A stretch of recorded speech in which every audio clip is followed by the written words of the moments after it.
Hello friends, welcome back to my new video. So ಈ video ಏನಂದರೆ BSc nursing first semester ಸ್ಟೂಡೆಂಟ್ಸ್ಗೆ ಮಾಡ್ತಾಯಿದ್ದೀನಿ. So video ಯಾವುದ್ರ ಬಗ್ಗೆ ಇದೆ ಅಂದರೆ ಕ್ವಶನ್ ಪೇಪರ್ ಪ್ಯಾಟರ್ನ್ ಯಾವ ರೀತಿ ಬರುತ್ತೆ. ಸೊ BSc ನರ್ಸಿಂಗ್ ಸ್ಟೂಡೆಂಟ್ಸ್ಗೆ ಫ್ರೆಷರ್ಸ್ ಈ ವರ್ಷ ಎಕ್ಸಾಮ್ ಬರೆಯೋರು, ಸೊ ತುಂಬ ಸ್ಟೂಡೆಂಟ್ಸ್ಗೆ ಎಕ್ಸಾಮ್ ಪ್ಯಾಟರ್ನ್ಸೇ ಗೊತ್ತಿರಲ್ಲ. ಸೊ ಅದಕ್ಕೆ ಎಲ್ರಿಗೂ ವಿಡಿಯೋ ಮಾಡ್ತಾಯಿದ್ದೀನಿ. ಸೊ ಎಷ್ಟು ಮಾರ್ಕ್ಸ್ ತೊಗೊಂಡ್ರೆ ಪಾಸ್ ಆಗ್ತೀರಾ, ಮತ್ತು ಕ್ವಶನ್ ಪೇಪರ್ ಪ್ಯಾಟರ್ನ್ ಯಾವ ರೀತಿ ಇರುತ್ತೆ, ಮತ್ತು ಬ್ಲೂ ಪ್ರಿಂಟ್ ಯಾವ ರೀತಿ ಇದೆ, ಆ ಚಾಪ್ಟರ್ ಮೇಲೆ ಎಷ್ಟು ಮಾರ್ಕ್ಸ್ಗೆ ಕ್ವಶನ್ ಬರುತ್ತೆ, ಇಂಪಾರ್ಟೆಂಟ್ ಕ್ವಶನ್ಸ್ ಏನು, ಈ ವಿಡಿಯೋ ನೀವು ಕರೆಕ್ಟಾಗಿ ನೋಡಿದರೆ ನಿಮಗೆ ಎಲ್ಲ ಅರ್ಥ ಆಗುತ್ತೆ. ಸೊ ವಿಡಿಯೋ ಯಾರು ಸ್ಕಿಪ್ ಮಾಡಿದ್ರೆ ನೋಡ್ತೀರಾ ಅವರಿಗೆ ಕಂಪಲ್ಸರಿ ವಿಡಿಯೋ ಅರ್ಥ ಆಗುತ್ತೆ, ಮತ್ತು ಎಕ್ಸಾಮ್ ಟ್ರಿಕ್ಸ್ ಕೂಡ ಗೊತ್ತಾಗ್ಬಿಡುತ್ತೆ. ಸೊ ಎಲ್ಲರೂ ಕರೆಕ್ಟಾಗಿ ನೋಡ್ಕೊಳ್ರಿ. ಮತ್ತು ನನ್ನ ಚಾನಲ್ನ ಯಾರು ಸಬ್ಸ್ಕ್ರೈಬ್ ಮಾಡಿಲ್ಲ ಇನ್ನು ಎಲ್ಲರೂ ಸಬ್ಸ್ಕ್ರೈಬ್ ಮಾಡ್ಕೊಳ್ರಿ. ನಿಮಗೆ ನೆಕ್ಸ್ಟ್ ನಾನು ಏನೇ ವಿಡಿಯೋ ಬಿಟ್ಟರು, ಎನಾಟಮಿ ಆಗಲಿ, ಸೋಷಿಯಾಲಜಿ ಆಗಲಿ, ಸೈಕಾಲಜಿ ಆಗಲಿ, ಏನೇ ವಿಡಿಯೋ ಬಿಟ್ಟರು ಇದೇ ಚಾನಲಲ್ಲಿ ಬರುತ್ತೆ. ಸೊ ಎಲ್ಲರೂ ವಿಡಿಯೋ ಕರೆಕ್ಟಾಗಿ ನೋಡ್ಕೊಳ್ರಿ. ಸೊ ಫಸ್ಟ್ ಆಫ್ ಆಲ್ ಏನಂದರೆ ನಾವು ಇದು ಫಿಸಿಯಾಲಜಿ ಎಷ್ಟು ಮಾರ್ಕ್ಸ್ಗೆ ಇದೆ, ಎಷ್ಟು ಮಾರ್ಕ್ಸ್ ತೊಗೊಂಡ್ರೆ ಪಾಸ್ ಆಗ್ತೀರಾ, ಟೋಟಲ್ ಎನಾಟಮಿ ಫಿಸಿಯಾಲಜಿ ಎಷ್ಟು ಮಾರ್ಕ್ಸ್ಗೆ ಇರುತ್ತೆ, ಸೊ ಅದೆಲ್ಲ ಎಕ್ಸ್ಪ್ಲೇನ್ ಮಾಡ್ತೀನಿ. ಸೊ ವಿಡಿಯೋ ಕೊನೆವರೆಗೂ ನೋಡಿರಿ. ಫಸ್ಟ್ ಆಫ್ ಆಲ್ ಏನಂದರೆ ನಾವು ಕ್ವಶನ್ ಪೇಪರ್ ಪ್ಯಾಟರ್ನ್ ನೋಡೋಣ. ಸೊ ನೆಕ್ಸ್ಟ್ ಬ್ಲೂ ಪ್ರಿಂಟ್ ನೋಡೋಣ. ಸೊ ಅದಾದ ಮೇಲೆ ಇಂಪಾರ್ಟೆಂಟ್ ಕ್ವಶನ್ಸ್ ಡಿಸ್ಕಸ್ ಮಾಡೋಣ. ಸೊ ಫಸ್ಟ್ ಆಫ್ ಆಲ್ ಏನಂದರೆ ಎಷ್ಟು ಮಾರ್ಕ್ಸ್ ತೊಗೊಂಡ್ರೆ ಪಾಸ್ ಆಗ್ತೀರಾ ಅದು ಹೇಳ್ತೀನಿ ನೋಡಿರಿ, ಕರೆಕ್ಟಾಗಿ ನೋಡ್ಕೊಳ್ರಿ. ಇವಾಗ ಎಕ್ಸಾಮ್ ಏನಂದರೆ ನಿಮಗೆ ಟೋಟಲ್ ಎನಾಟಮಿ ಆ್ಯಂಡ್ ಫಿಸಿಯಾಲಜಿ ಏನಂದರೆ 75ಗೆ ಇರುತ್ತೆ. ಓಕೆ, ಸೊ 75 ಎಷ್ಟು ತೊಗೋಬೇಕು ಎರಡು ಸೇರಿಸಿ ಅಂದರೆ ಕಂಪಲ್ಸರಿ 38 ಅಥವಾ 39 ತೆಗಿಲೇಬೇಕು. ಸೊ 38 ತೊಗೊಂಡ್ರೆ ನೀವು ಜಸ್ಟ್ ಪಾಸ್ ಆಗ್ತೀರಾ. ಓಕೆ, ಸೊ 39 ತೊಗೊಂಡ್ರೆ ಕೂಡ ಪಾಸು. ಇವಾಗ ನಿಮ್ಮ ಮನೇಲಿ ಏನು ಡೌಟ್ ಬರುತ್ತೆ ಅಂದರೆ, ಅಣ್ಣ ಎರಡೂ ಸೇರಿಸಿ 38 ತೊಗೊಂಡ್ರೆ ಪಾಸ್ ಆಗ್ತೀವಾ, 75ಗೆ ಎರಡೂ ಸೇರಿಸಿ 38 ತೊಗೊಂಡ್ರೆ ಪಾಸ್ ಆಗ್ತೀವಾ? ಸೊ ಇದು ನಿಮ್ಮ ಡೌಟು. ನನಗೆ ತುಂಬ ಸ್ಟೂಡೆಂಟ್ಸು ವಾಟ್ಸಪ್ಪಲ್ಲಿ ಕೂಡ ಮೆಸೇಜ್ ಮಾಡಿದ್ದಾರೆ, ಎರಡೂ ಎಕ್ಸಾಮ್ ಸೇರಿಸಿ 75ಗೆ 38 ತೊಗೊಂಡ್ರೆ ಪಾಸ್ ಆಗ್ತೀವಾ ಅಂತ. ಇವಾಗ ಒಂದು ಎಕ್ಸಾಮ್ದಲ್ಲಿ ಏನಂದರೆ ನೀವು ಜಸ್ಟು ಅಣ್ಣ ಒಂದು ಎಕ್ಸಾಮ್ಲಿಂದ ನಾನು ಜಸ್ಟ್ 12 ತೊಗೊಂಡು, ಇನ್ನೊಂದು ಎಕ್ಸಾಮಲ್ಲಿ ಜಾಸ್ತಿ ತೊಗೊಂಡು ಜಾಸ್ತಿ ಏನಂದರೆ 30 ಅಥವಾ 29 ಹಿಂಗೆ ತೊಗೊಂಡ್ರು ಕೂಡ 38 ಎರಡು ಎಕ್ಸಾಮಲ್ಲಿ ಸೇರಿಸಿ 38 ಆದರೆ ಪಾಸ್ ಆಗ್ತೀನಿ ಅಂತ ತುಂಬ ಸ್ಟೂಡೆಂಟ್ಸ್ ಕೇಳ್ತಾ ಇದ್ದಾರೆ. ಬಟ್ ಇವಾಗ ಏನಂದರೆ ಎರಡು ಎಕ್ಸಾಮ್ ಸೇರಿಸಿ ಅವರು ಹಿಡಿಯಲ್ಲ. ಏನಪ್ಪ ಅಂದರೆ ನೀವು ಫಿಸಿಯಾಲಜಿ ಏನಂದರೆ 38 ಮಾರ್ಕ್ಸ್ಗೆ ಇದೆ. ಸೊ 38 ಮಾರ್ಕ್ಸ್ಗಳಲ್ಲಿ ನೀವು ಕಂಪಲ್ಸರಿ ಏನಂದರೆ 19 ತೊಗೊಳ್ಳೇಬೇಕು. ಸೊ 19 ತೊಗೊಳ್ಳೇಬೇಕು. ಸೊ 19 ತೊಗೊಂಡ ಮೇಲೆ ಏನಂದರೆ ಇವಾಗ 37ಗೆ ನೀವು 19 ತೊಗೋತೀರಾ, 38ಗೆ ನೀವು 19 ತೊಗೋತೀರಾ. ಓಕೆ, ನೆಕ್ಸ್ಟು ಅನಾಟಮಿಲಿ ಏನಂದರೆ 37 ಇರುತ್ತೆ. ಸೊ ಅದರಲ್ಲಿ ಏನಂದರೆ ನೀವು ಕಂಪಲ್ಸರಿ 18 ತೆಗಿಲೇಬೇಕು. ಸೊ ಎರಡು ಸೇರಿಸಿ ಎಷ್ಟಾಯ್ತು ನೋಡಿರಿ, 19 + 18 37. ಓಕೆ, 37 ಆಯಿತು. 37 ಆದರೂ ಇಲ್ಲಿ ಏನಂದರೆ ನಿಮಗೆ ಟೋಟಲ್ ಮಾರ್ಕ್ಸು 75. ಸೊ ಅದಕ್ಕೆ ಏನಂದರೆ ಕಂಪಲ್ಸರಿ ನೀವು ಇಲ್ಲಿ ಫಿಸಿಯಾಲಜಿ ಮಿನಿಮಮ್ 20 ಆದರೆ ತೊಗೊಳ್ಳೇಬೇಕು ನೀವು ಮಿನಿಮಮ್ ಮಾರ್ಕ್ಸು, ಅಥವಾ 19 ತೊಗೊಂಡ್ರೆ ಪಾಸ್ ಫಿಸಿಯಾಲಜಿಯಲ್ಲಿ. Okay, no problem. 37ಗೆ ಎನಾಟಮಿಲಿ ಕೂಡ 19 ತೆಗಿಲೇಬೇಕು. 19 ತೊಗೊಂಡ್ರೆ 19 + 8 ಆಯಿತು, 38 ಆಯಿತು. ಸೊ 38 ಆದರೆ ನೀವು ಕಂಪಲ್ಸರಿ 38ಗೆ 75ಗೆ 38 ತೊಗೊಂಡ್ರೆ ಕಂಪಲ್ಸರಿ ಪಾಸ್ ಆಗ್ತೀರಾ. ಅಕಸ್ಮಾತ್ ನೀವು ಇಲ್ಲಿ ಒಂದರಲ್ಲಿ ಕಮ್ಮಿ ತೊಗೊಂಡು ಒಂದರಲ್ಲಿ ಜಾಸ್ತಿ ತೊಗೊಂಡ್ರೆ ಅಲ್ಲಿ ನಿಮಗೆ ಅವ್ರು ಇನ್ಕ್ಲೂಡ್ ಮಾಡಲ್ಲ. ಅಕಸ್ಮಾತ್ ನಿಮಗೆ ಏನಂದರೆ ಇವಾಗ ಏನಂದರೆ ಒಂದು ಟ್ರಿಕ್ ಹೇಳ್ಕೊಡ್ತೀನಿ ನೋಡಿರಿ. ಸೊ ಜಸ್ಟ್ ಒಂದು ಎಕ್ಸಾಂಪಲ್ ಪರ್ಪೋಸ್, ಇವಾಗ ನೀವು 75 ಅಂದ್ಕೊಳ್ರಿ ಕರೆಕ್ಟ್ ಟೋಟಲ್ ಮಾರ್ಕ್ಸು. ಸೊ ಇವಾಗ ಅನಾಟಮಿ, ಇದು ಫಿಸಿಯಾಲಜಿ. ಓಕೆ, ಅನಾಟಮಿಲಿ ಏನಂದರೆ ನೀವು ಕಂಪಲ್ಸರಿ ಇವಾಗ 37 ಮಾರ್ಕ್ಸ್ಗೆ ಇರುತ್ತೆ. ಅದರಲ್ಲಿ ಏನಂದರೆ ನೀವು ಒಂದು 19 ಅಥವಾ 27 ಅಂದ್ಕೊಳ್ರಿ. ಜಸ್ಟ್ ಎಕ್ಸಾಂಪಲ್ ಕೊಡ್ತಾಯಿದ್ದೀನಿ. ಸೊ ಫಿಸಿಯಾಲಜಿಯಲ್ಲಿ ನೀವು ಇವಾಗ 38 ಮಾರ್ಕ್ಸ್ಗೆ ಏನಂದರೆ ಜಸ್ಟು 16 ಅಥವಾ 17 ತೊಗೊಂಡಿರ್ತೀರ. ಸೊ ಅವಾಗ ಇಲ್ಲಿ 16 + 17 ಇಲ್ಲಿ ನೋಡಿರಿ 27 ಪ್ಲಸ್ ಇಲ್ಲಿ 16 ಅಥವಾ 17 ಆ್ಯಡ್ ಮಾಡಿರಿ. ಸೊ ಎಷ್ಟಾಗುತ್ತೆ ನೋಡಿರಿ, 7 + 6 13. ಸೊ 2 + 2 43. ಸೊ 75 ಎಷ್ಟಾಯಿತು, 43 ಆಯಿತು. ಸೊ ಇವಾಗ ಏನಂದರೆ ನೀವು ಒಂದು ಸಬ್ಜೆಕ್ಟಲ್ಲಿ ಜಾಸ್ತಿ ತೊಗೊಂಡು ಇನ್ನೊಂದು ಸಬ್ಜೆಕ್ಟಲ್ಲಿ 16 ಅಥವಾ 17 ತೆಗೆದ್ರೆ ನಿಮಗೆ ಅವರೇ 1 ಅಥವಾ 2 ಗ್ರೇಸ್ ಮಾರ್ಕ್ಸ್ ಕೊಟ್ಟು ಪಾಸ್ ಮಾಡ್ತಾರೆ. ಪಾಸ್ ಮಾಡೋಂಗಿಲ್ಲ ಅಂತಲ್ಲ. ಸೊ ಒಂದು ಮೈಂಡಲ್ಲಿ ಇರಲಿ ಅಂದರೆ ನಿಮ್ಮ ಮೈಂಡಲ್ಲಿ ಇರಲಿ, ಟೋಟಲ್ 75 ಮಾರ್ಕ್ಸ್ಗೆ ಏನಂದರೆ ಕಂಪಲ್ಸರಿ ನೀವು 39 ತೊಗೊಳ್ಳೇಬೇಕು. 39 ಅಥವಾ 38 ಕಂಪಲ್ಸರಿ ತೊಗೊಳ್ಳೇಬೇಕು. ಅದರಲ್ಲಿ ಎರಡು ಸಬ್ಜೆಕ್ಟಲ್ಲಿ ಮಿನಿಮಮ್ 19 ತೆಗೆದಿರಲೇಬೇಕು, ಅಂದರೆ ಪಾಸ್ ಆಗ್ತೀರಾ. ಅಥವಾ ಒಂದು ಸಬ್ಜೆಕ್ಟಲ್ಲಿ ನೀವು ಹೈಯೆಸ್ಟ್ ಮಾರ್ಕ್ಸ್ ತೊಗೊಂಡು ಇನ್ನೊಂದು ಸಬ್ಜೆಕ್ಟಲ್ಲಿ ಜಸ್ಟ್ 16 ಅಥವಾ 17 ತೊಗೊಂಡ್ರು ಅವರೇ ಗ್ರೇಸ್ ಮಾರ್ಕ್ಸ್ ಕೊಟ್ಟು ಪಾಸ್ ಮಾಡ್ತಾರೆ. ಪಾಸ್ ಮಾಡೋಂಗಿಲ್ಲ ಅಂತಲ್ಲ. ಸೊ ಇದೇನೆಂದರೆ ಎಕ್ಸಾಮ್ ಎಷ್ಟು ಮಾರ್ಕ್ಸ್ ತೊಗೊಂಡ್ರೆ ಪಾಸ್ ಆಗ್ತೀರಾ ಅನ್ನೋದು ಕ್ಲಿಯರ್ ಆಯಿತು. ಸೊ ಇವಾಗ ನೆಕ್ಸ್ಟ್ ಏನಂದರೆ ಕ್ವಶನ್ ಪೇಪರ್ ಪ್ಯಾಟರ್ನ್ ಯಾವ ರೀತಿ ಇರುತ್ತೆ ಅನ್ನೋದು ಹೇಳ್ಕೊಡ್ತೀನಿ ನೋಡಿರಿ. ವಿಡಿಯೋ ಕರೆಕ್ಟಾಗಿ ನೋಡಿರಿ, ನಿಮಗೆ ಎಲ್ಲ ಅರ್ಥ ಆಗುತ್ತೆ. ಪ್ರತಿಯೊಂದು ಕೂಡ ಎಕ್ಸ್ಪ್ಲೇನ್ ಮಾಡಿ ಹೇಳ್ತೀನಿ, ಕೊನೆವರೆಗೂ ವಿಡಿಯೋ ನೋಡಿರಿ. ಸೊ ಕ್ವಶನ್ ಪೇಪರ್ ಪ್ಯಾಟರ್ನ್ ನೋಡ್ಕೊಳ್ರಿ ಯಾವ ರೀತಿ ಇರುತ್ತೆ. ಲಾಂಗ್ ಎಸ್ಸೆ ಏನಂದರೆ 10 ಮಾರ್ಕ್ಸ್ಗೆ ಒಂದು ಲಾಂಗ್ ಎಸ್ಸೆ. ಓಕೆ, ಈ ಲಾಂಗ್ ಎಸ್ಸೆ ಏನಂದರೆ ಕಂಪಲ್ಸರಿ ನೀವು 5 ಪೇಜಸ್ ಬರೀಲೇಬೇಕು. ಕಂಪಲ್ಸರಿ ಎಷ್ಟು?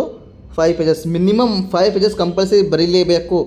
4 ಮಾರ್ಕ್ಸ್ ಬರೆದ್ರು ಕೂಡ ನಿಮಗೆ 4 ಮಾರ್ಕ್ಸ್ಗೆ 4 ಮಾರ್ಕ್ಸ್ಗೆ 4 ಪೇಜ್ಗೆ 4 ಮಾರ್ಕ್ಸ್ ಕೊಟ್ಟರು ನಿಮಗೆ ಮಾರ್ಕ್ಸ್ ಕಡಿಮೆ ಸಿಗುತ್ತೆ. ಸೊ ಅದಕ್ಕೆ ಕಂಪಲ್ಸರಿ 5 ಪೇಜಸ್ ಆನ್ಸರ್ ಬರೀಲೇಬೇಕು. ಸೊ ನಿಮಗೆ ಏನು ಇವಾಗ ಆ ಕ್ವಶನ್ಸ್ ಇರುತ್ತೆ. ಸೊ ಇವಾಗ ಆ ಕ್ವಶನ್ಸ್ ಇವಾಗ ಅದ್ರ ಬಗ್ಗೆ ಡಿಸ್ಕಸ್ ಮಾಡೋದು ಬೇಡ, ಫಸ್ಟ್ ಇದು ಎಕ್ಸ್ಪ್ಲೇನ್ ಮಾಡಿಬಿಡ್ತೀನಿ, ಆಮೇಲೆ ಅದ್ರ ಕ್ವಶನ್ಸ್ ಬಗ್ಗೆ ಯಾವ ರೀತಿ ಬರಬೇಕು ಅನ್ನೋದು ಡಿಸ್ಕಸ್ ಮಾಡ್ತೀನಿ. ಸೊ ಫಸ್ಟ್ ಆಫ್ ಆಲ್ ಏನಂದರೆ ಲಾಂಗ್ ಎಸ್ಸೆ ಏನಂದರೆ ಒಂದು ಲಾಂಗ್ ಎಸ್ಸೆ ಇರುತ್ತೆ. ಸೊ ನೆಕ್ಸ್ಟು 5 ಮಾರ್ಕ್ಸ್ಗೆ ಏನಂದರೆ 3 ಕ್ವಶನ್ಸ್ 2, 3, 4. ಸೊ ಎಷ್ಟು ಟೋಟಲ್ 4 ಕ್ವಶನ್ಸ್ ಆಯಿತು. ಸೊ ನೆಕ್ಸ್ಟ್ ಏನಂದರೆ ಶಾರ್ಟ್ ಆನ್ಸರ್ಸ್ ಅಂದರೆ 2 ಮಾರ್ಕ್ಸ್ಗೆ ಎಷ್ಟು ಕ್ವಶನ್ ಇರುತ್ತೆ? ಅದು ಕೂಡ 3, 5, 6, 7. ಸೊ ಅದು ಕೂಡ 3 ಕ್ವಶನ್ಸ್ ಇರುತ್ತೆ. ಸೊ ಟೋಟಲ್ 7 ಕ್ವಶನ್ ಆಯಿತು. ಸೊ ಮಿಕ್ಕಿದ 7 ಕ್ವಶನ್ ಅಂದರೆ MCQ ಇರುತ್ತೆ. MCQ ಇಲ್ಲಿ ನೋಡ್ಕೊಳ್ರಿ, MCQ ಇರುತ್ತೆ 7 MCQ. ಸೊ 7 + 7 ಕ್ವಶನ್ ಎಷ್ಟು? Total 14 questions. ಸೊ ಮೇಲೆ ಏನಂದರೆ ಫಸ್ಟ್ ನೋಡ್ಕೊಳ್ರಿ, ಲಾಂಗ್ ಎಸ್ಸೆ ಒಂದಿರುತ್ತೆ. So next short essay, next short answers. So ಇಲ್ಲಿ ಏನಂದರೆ 7 MCQ. ಸೊ ಇಲ್ಲಿ ನೋಡ್ಕೋಬೋದು, ಇಲ್ಲಿ ಇವಾಗ ಏನಂದರೆ ಲಾಂಗ್ ಎಸ್ಸೆ ನಾನು ಹೇಳಿದೆ 5 ಪೇಜಸ್ ಬರೀಬೇಕಂತ. ಸೊ ನೆಕ್ಸ್ಟು ಶಾರ್ಟ್ ಎಸ್ಸೆ 5 ಮಾರ್ಕ್ಸ್ಗೆ ಎಷ್ಟು ಪೇಜ್ ಬರೀಬೇಕು ಅನ್ನೋದು ಹೇಳ್ಕೊಡ್ತೀನಿ ನೋಡಿರಿ. ಇವಾಗ ಶಾರ್ಟ್ ಎಸ್ಸೆ ಏನಂದರೆ ಕಂಪಲ್ಸರಿ 3 ಪೇಜಸ್ ಬರೀಲೇಬೇಕು, compulsory 3 pages. Okay, so next 2 marks. So next ಏನಂದರೆ 2 ಮಾರ್ಕ್ಸ್ಗೆ ಎಷ್ಟು ಬರೀಬೇಕು ನೋಡಿರಿ. ಮಿನಿಮಮ್ ನೀವು 2 ಮಾರ್ಕ್ಸ್ಗೆ ಏನಂದರೆ ಕಂಪಲ್ಸರಿ ನೀವು ಎಕ್ಯುರೇಟ್ ಆನ್ಸರ್ ಬರೆದ್ರೆ 2 ಮಾರ್ಕ್ಸ್ ಕೊಡ್ತಾರೆ. ಓಕೆ, ಅಕಸ್ಮಾತ್ ನೀವು ಓನಾಗಿ ಬರೆದ್ರೆ ನೀವು ಕಂಪಲ್ಸರಿ 2 ಮಾರ್ಕ್ಸ್ಗೆ ಏನಂದರೆ 1 ಪೇಜ್ ಬರೀಲೇಬೇಕು, ಅಥವಾ ಹಾಫ್ ಪೇಜ್ ಬರೆದ್ರೆ ನಿಮಗೆ ಅದರಲ್ಲಿ 2 ಮಾರ್ಕ್ಸ್ ಕೊಟ್ಟರೆ ಒಳ್ಳೆಯದು. ಅಕಸ್ಮಾತ್ ಕೊಡಲಿ ಅಂದರೆ 1 ಮಾರ್ಕ್ಸ್ ಆದರೂ ಕೊಡ್ತಾರೆ ಹಾಫ್ ಪೇಜ್ ಬರೆದ್ರೆ. ಅಥವಾ ಅಕಸ್ಮಾತ್ ನಿಮ್ಮದು ಎಕ್ಯುರೇಟ್ ಆನ್ಸರ್ ಇದ್ದರೆ ಜಸ್ಟ್ 2 ಲೈನ್ಸ್ ಬರೆದ್ರು ಕೂಡ ನಿಮಗೆ ಎಕ್ಯುರೇಟ್ 2 ಮಾರ್ಕ್ಸ್ ಕೊಡ್ತಾನೆ. ಅದಕ್ಕೆ ಎಕ್ಯುರೇಟ್ ಆನ್ಸರ್ ನಿಮಗೆ ಗೊತ್ತಿದ್ದರೆ ಎಕ್ಯುರೇಟ್ ಆನ್ಸರ್ ಬರೀರಿ, ಗೊತ್ತಿರಲಿಲ್ಲ ಅಂದರೆ ನಿಮಗೆ ಏನು ಬರುತ್ತೋ ಓನು ಬರೆದು ಬರ್ರಿ, ಬಟ್ ಕ್ವಶನ್ಸ್ ಖಾಲಿ ಬಿಟ್ಟು ಬರಬೇಡ್ರಿ. ಸೊ ಓಕೆ, ಇದು ಆಯಿತು. ಸೊ ನೆಕ್ಸ್ಟ್ ಏನಂದರೆ MCQ. ಸೊ MCQ ನೋಡ್ಕೊಳ್ರಿ, ಎಷ್ಟು 8, 9, 10, 11 ಆಲ್ರೆಡಿ 7 ಟೋಟಲ್ ಏನಂದರೆ 7 MCQ ಇರುತ್ತೆ. ಸೊ ಎಷ್ಟು ಇದೇನೆಂದರೆ ಕ್ವಶನ್ ಪೇಪರ್ ಪ್ಯಾಟ್ರನ್ನು. ಅನಾಟಮಿ ಕೂಡ ಸೇಮ್ ಇದೇ ಥರ ಇರುತ್ತೆ. ನಾನು ಅನಾಟಮಿ ವಿಡಿಯೋ ಮಾಡಿದಾಗ ನಾನು ಅದರ ಬಗ್ಗೆ ವಿಡಿಯೋ ಮಾಡ್ತೀನಿ, ಅದರಲ್ಲಿ ಕೂಡ ಎಕ್ಸ್ಪ್ಲೇನ್ ಮಾಡ್ತೀನಿ. ಸೊ ಇವಾಗ ನೆಕ್ಸ್ಟ್ ಏನಂದರೆ ಬ್ಲೂ ಪ್ರಿಂಟ್ ಯಾವ ರೀತಿ ಇರುತ್ತೆ, ಯಾವ ಕ್ವಶನ್ಗೆ ಯಾವ ಚಾಪ್ಟರ್ಸ್ ಮೇಲೆ ಎಷ್ಟು ಮಾರ್ಕ್ಸ್ಗೆ ಬರುತ್ತೆ ಅನ್ನೋದು ಹೇಳ್ಕೊಡ್ತೀನಿ ನೋಡಿರಿ. ವಿಡಿಯೋ ಸ್ಕಿಪ್ ಮಾಡಬೇಡ್ರಿ, ಏನೂ ಅರ್ಥ ಆಗಲ್ಲ, ಕರೆಕ್ಟಾಗಿ ಕೊನೆವರೆಗೂ ನೋಡಿರಿ, ಎಲ್ಲ ಅರ್ಥ ಆಗುತ್ತೆ. ಸೊ ಇವಾಗ ನೆಕ್ಸ್ಟ್ ಏನಂದರೆ blue print. So blue print ಏನಂದರೆ ನೋಡ್ಕೋಬೋದು, ಯಾವ ಚಾಪ್ಟರ್ ಮೇಲೆ ಎಷ್ಟು ಮಾರ್ಕ್ಸ್ಗೆ ಬರುತ್ತೆ ಅನ್ನೋದು ನೋಡ್ಕೊಳ್ರಿ, ಕರೆಕ್ಟಾಗಿ ಹೇಳ್ಕೊಡ್ತೀನಿ. ಈಸಿಯಾಗಿ ಸ್ಲೋಲಿ ಹೇಳ್ಕೊಡ್ತೀನಿ, ಇದು ವೆರಿ ಇಂಪಾರ್ಟೆಂಟು. ಸೊ ನೋಡ್ಕೊಳ್ರಿ ಫಸ್ಟು. ಇವಾಗ ನೋಡ್ಕೊಳ್ರಿ ಫಸ್ಟ್ ಏನಂದರೆ ಲಾಂಗ್ ಎಸ್ಸೆ ಯೂನಿಟ್ 3 ಯಾವುದು? Digestive system. And 5 short essay ಒಂದು ಅದರ ಮೇಲೆ ಕೂಡ ಬರುತ್ತೆ. ಸೊ ಇದರಲ್ಲಿ ಯೂನಿಟ್ 3 ಮೇಲೆ ಏನಂದರೆ ನಿಮಗೆ ಒಂದು 10 ಮಾರ್ಕ್ಸ್ಗೆ ಒಂದು 5 ಮಾರ್ಕ್ಸ್ಗೆ ಒಂದು ಕ್ವಶನ್ಸ್ ಬರುತ್ತೆ. ಸೊ ಇಲ್ಲಿ ನಿಮಗೆ ಎಷ್ಟಾಯಿತು? 15 ಮಾರ್ಕ್ಸ್ ಆಯಿತು. ಓಕೆ, ನೆಕ್ಸ್ಟ್ ಏನಂದರೆ ಯೂನಿಟ್ 11ಗೆ ಬರ್ರಿ ಒಮ್ಮೆ. ಯೂನಿಟ್ 11 ಅದು ಕೂಡ ನೋಡ್ಕೊಳ್ರಿ, same nervous system, long essay ಒಂದು, ಶಾರ್ಟ್ ಎಸ್ಸೆ ಒಂದು. ಓಕೆ, ಇಲ್ಲಿ ಕೂಡ ನಿಮಗೆ 15 ಮಾರ್ಕ್ಸ್ ಆಯಿತು. ಸೊ ಇದು ನಿಮಗೆ ಕ್ಲಿಯರ್ ಆಯಿತು ಅನ್ಕೋತೀನಿ. ಸೊ ಇಲ್ಲಿ ಇದು ಬಿಡ್ರಿ. ಸೊ ನೆಕ್ಸ್ಟ್ ಪೂರ್ತಿ ಲಾಸ್ಟ್ಗೆ ಬನ್ನಿರಿ, ಒಂದು ಪಾಯಿಂಟ್ ಇದೆ ನೋಡಿರಿ, ಇಲ್ಲಿ ಕೆಳಗಡೆ ಒಂದು ಪಾಯಿಂಟ್ ಇದೆ ನೋಡಿರಿ, long essay. Okay, wait,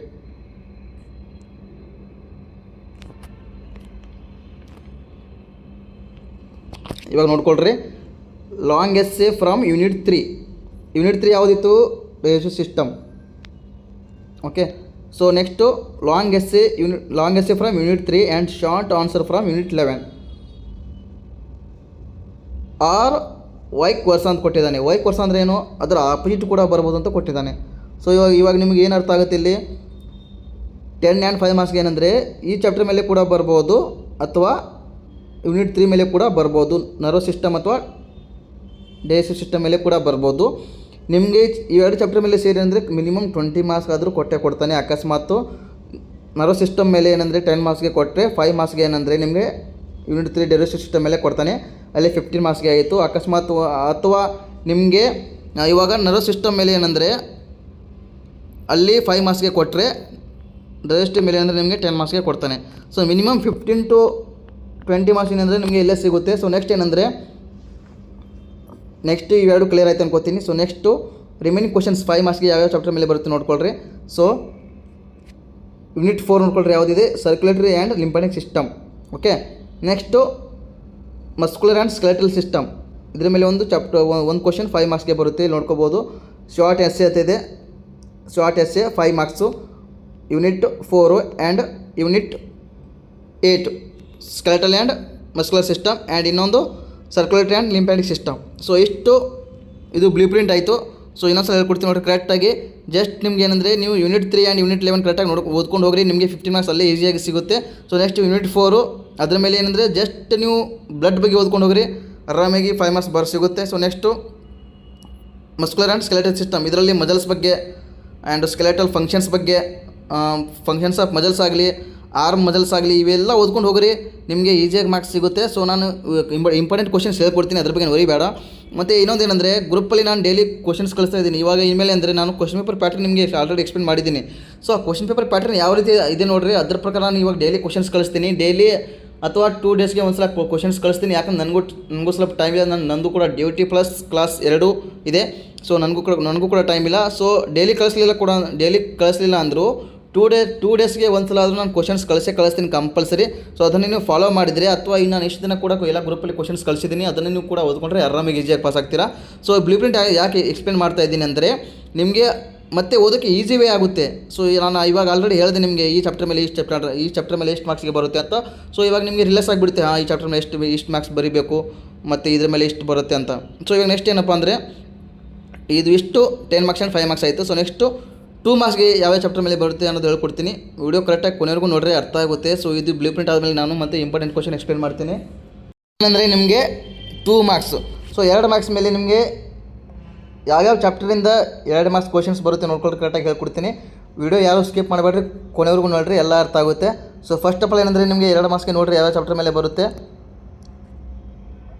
unit 6, unit 9, unit 7 sensory organs, 5, 6, 9. Okay, ನೆನಪಿಟ್ಕೊಳ್ರಿ. ಸಾರಿ, 6, 7, 9, 6, 7, 9 ಇವು 3 ಚಾಪ್ಟರ್ ಮೇಲೆ ನಿಮಗೆ 2 ಮಾರ್ಕ್ಸ್ ಕ್ವಶನ್ಸ್ ಬರುತ್ತೆ. ಅಕಸ್ಮಾತ್ ನಿಮಗೆ ಯೂನಿಟ್ 7 ಸೆನ್ಸರಿ ಆರ್ಗನ್ಸು ಈ ಚಾಪ್ಟರ್ ಮೇಲೆ ನಿಮಗೆ 2 ಮಾರ್ಕ್ಸ್ ಕ್ವಶನ್ ಒಂದು ಕೇಳಿಲ್ಲ ಅಂದರೆ ನಿಮಗೆ ರೆಸ್ಪಿರೇಟರಿ ಸಿಸ್ಟಮ್ ಮೇಲೆ ಕೇಳ್ತಾನೆ. ಯಾಕೆ ಹೇಳ್ತಾ ಇದ್ದೀನಿ ಅಂದರೆ ನಾನು ಸುಮ್ಮನೆ ಇದು ಹೇಳ್ತಾ ಇಲ್ಲ, ನಾನು ಎಲ್ಲ ರೆಫರ್ ಮಾಡಿ 2 ಅವರ್ಸ್ ಟೈಮ್ ತೊಗೊಂಡು ಇದು ಬ್ಲೂ ಪ್ರಿಂಟ್ ಎಕ್ಸ್ಪ್ಲೇನ್ ಮಾಡ್ತಾಯಿದ್ದೀನಿ. ಸೊ ನನಗೆ 2 ಮಾರ್ಕ್ಸ್ಗೆಲ್ಲ ರೆಫರ್ ಮಾಡಿದಾಗ ನಿಮಗೆ ಲಾಸ್ಟ್ 2 ಇಯರ್ಸ್ ಏನಂದರೆ ರೆಸ್ಪಿರೇಟರಿ ಸಿಸ್ಟಮ್ ಮೇಲೆ ಕ್ವಶನ್ಸ್ ಕೇಳಿದ್ದಾನೆ. ಸೊ ಅದಕ್ಕೆ ನಾನು 2 ಮಾರ್ಕ್ಸ್ಗೆ ಇಲ್ಲಿ ಅದನ್ನು ಕೂಡ ಆಪ್ಷನಲ್ಲಿ ಹಾಕಿದ್ದೀನಿ. ಸೊ ಫಸ್ಟ್ ಆಫ್ ಆಲ್ ಏನಂದರೆ ನಿಮಗೆ ಎಂಡೋಕ್ರೈನ್ ಆ್ಯಂಡ್ ರೀನಲ್ ಸಿಸ್ಟಮ್ ಮೇಲೆ ಏನಂದರೆ ನಿಮಗೆ 2 ಮಾರ್ಕ್ಸ್ ಕಂಪಲ್ಸರಿ. ಸೊ 4 ಮಾರ್ಕ್ಸ್ ಅಲ್ಲಿ ಸಿಕ್ಕುತ್ತೆ. ಸೊ ನೆಕ್ಸ್ಟು ಅದನ್ನು ಬಿಟ್ಟರೆ sensory organs and respiratory system ಅದ್ರ ಮೇಲೆ ಏನಂದರೆ 2 ಮಾರ್ಕ್ಸ್. ಓಕೆ, ಇಷ್ಟು ವೆರಿ ಶಾರ್ಟ್ ಆನ್ಸರ್ಸ್ 2 ಮಾರ್ಕ್ಸ್ ಮೇಲೆ. ಸೊ ನೆಕ್ಸ್ಟ್ ಬಂದುಬಿಟ್ಟು MCQ. Okay, MCQ ನೋಡ್ಕೊಳ್ರಿ. ಯೂನಿಟ್ 1 ಮೇಲೆ ಅಂದರೆ ಯೂನಿಟ್ 1 ಮೇಲೆ 2 questions. Okay, next unit 4 1, blood 1, renal 1, reproductive 1, nervous 1. So ಎಷ್ಟಾಯಿತು? 4 + 3 7 ಆಯಿತು. 7 MCQ ಆಯಿತು. ಓಕೆ, ಸೊ ಇಲ್ಲಿ ಏನಂದರೆ ನಿಮಗೆ 2 ಮಾರ್ಕ್ಸ್ಗೆ ಏನಂದರೆ 3 ಕ್ವಶನ್ಸ್ 6 ಆಯಿತು. ಓಕೆ,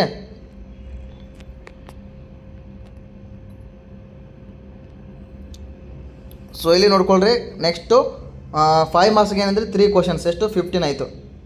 ಸೊ ನೆಕ್ಸ್ಟ್ ಇಲ್ಲಿ 10, 25 + 6 31 + 7 MCQ ಟೋಟಲ್ 38 ಆಯಿತು. ಸೊ 38ಗೆ ಏನಂದರೆ ಕಂಪಲ್ಸರಿ ನೀವು 38ಗೆ 19 ತೊಗೊಳ್ಳೇಬೇಕು ಕಂಪಲ್ಸರಿ. ಓಕೆ, ಇದು ಮೈಂಡಲ್ಲಿ ಇರಲಿ. 37ಗೆ ನೀವು ಮಿನಿಮಮ್ 19 ತೊಗೊಳ್ಳೇಬೇಕು, ಅಂದರೆ ಪಾಸ್ ಆಗ್ತೀರಾ. 19 ಅಂತ ಹೇಳ್ತಾ ಇದ್ದೀನಿ, ನೀವು ಜಸ್ಟ್ ನಾನು 19 ಅಂತ ಹೇಳ್ತಾ ಇದ್ದೀನಿ, ಬಟ್ ನಿಮ್ದು ಎಷ್ಟಾಗುತ್ತೆ ಅಷ್ಟು ಮಾರ್ಕ್ಸ್ ತೊಗೋಬೇಕು. ಮೇನ್ ಇಂಪಾರ್ಟೆಂಟ್ ಏನಂದರೆ MCQ ಕರೆಕ್ಟ್ ಮಾಡಿರಿ, ನಿಮಗೆ ಮಾರ್ಕ್ಸ್ ಜಾಸ್ತಿ ಬಂದೇ ಬರುತ್ತೆ ಕಂಪಲ್ಸರಿ. MCQ 7ಕ್ಕೂ 7 ಕರೆಕ್ಟ್ ಮಾಡಿದ್ರೆ ನಿಮಗೆ ಈಸಿಯಾಗಿ ನೀವು 20 ಅಬೋ ಮಾರ್ಕ್ಸ್ ತೆಗಿಬೋದು 37ಗೆ. ಓಕೆ, ಏನು ತೊಂದರೆ ಇಲ್ಲ. ಸೊ ಮತ್ತೊಮ್ಮೆ ನಾನು ಅಷ್ಟು ಎಕ್ಸ್ಪ್ಲೇನ್ ಮಾಡಿಬಿಡ್ತೀನಿ. ಫಸ್ಟ್ ಆಫ್ ಆಲು ಲಾಂಗೆಸ್ಟ್ ಏನಂದರೆ ಯೂನಿಟ್ 3 ಆ್ಯಂಡ್ ಯೂನಿಟ್ 11. ಓಕೆ, ಅಥವಾ ಅದರ ಆಪೋಸಿಟ್ಟು ಅದರ ಮೇಲೆ ಕೂಡ ಇದ್ರ ಮೇಲೆ ಕೂಡ ಕೇಳ್ಬೋದು. ನರ್ವಸ್ ಅಥವಾ ಡೈಜೆಸ್ಟಿವ್ 2ರ ಮೇಲೆ ಒಂದು ಕೇಳ್ಬೋದು, ಆಪೋಸಿಟ್ ಕೂಡ ಮಾಡ್ಬೋದು.